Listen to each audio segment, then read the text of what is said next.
Tom Huffman. Excuse me. It's okay. No worries. Hey, Tom. I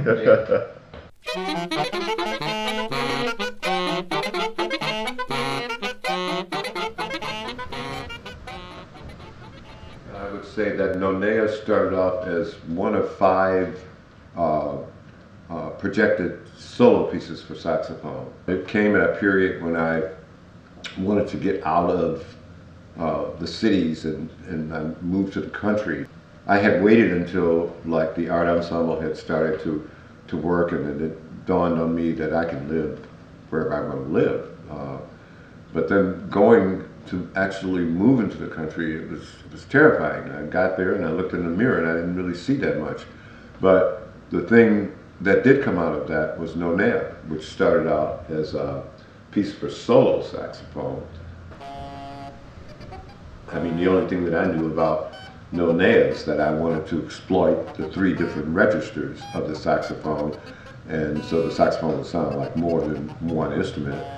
The solo version in Willisall, Switzerland came about because Anthony Braxton was scheduled to play there, and it was something with his travel situation where he was not able to get there. So Nicholas Troxler asked me if I would do the solo.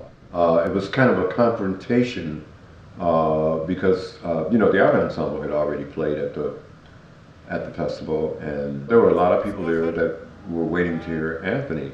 Das erste Mal müssen wir improvisieren heute Abend. Der Anthony Braxton ist leider nicht angekommen, bis jetzt. Certainly there were a few people that wanted to just kind of like heckle me because I'm up there in the place of Anthony. And I learned a big lesson from that. It's like, hecklers are not going to scream me down if I've got a saxophone and all I got is their voice. Der erste Teil, Roscoe.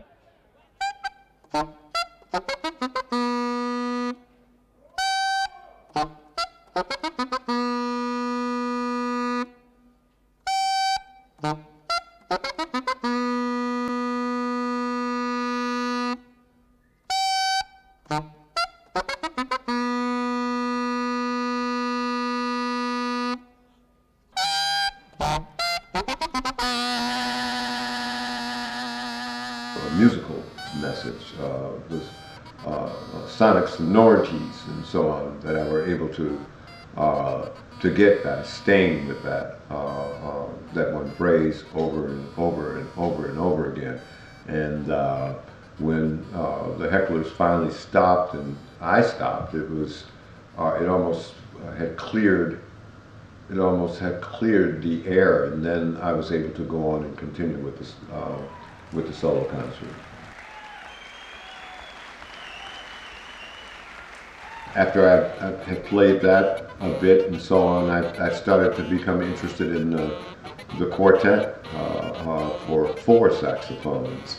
I remember after hearing the slow movement of Nonaah for the saxophones, it kind of reminded me of strings, and I was talking to my friend, a genius composer from Chicago, Primus Fountain III, and he suggested that I ever think about maybe doing it since it was for 4 alto saxophones, that I think about doing it for 4 of the same string instruments. And I took his suggestion and I settled on a version of that for 4 cellos. After that, there was another opportunity at the University of Wisconsin to work with Richard Lottridge and Robert Cole and Joan Wildman, and that's when I started to work on the trio for flute, bassoon, and piano.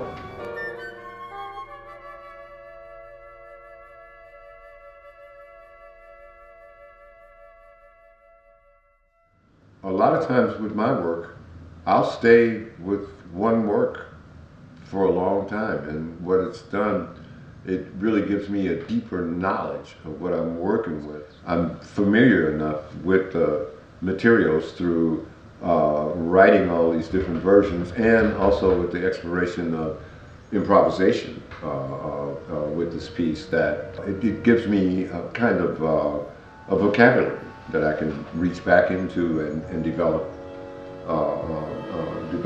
develop pieces.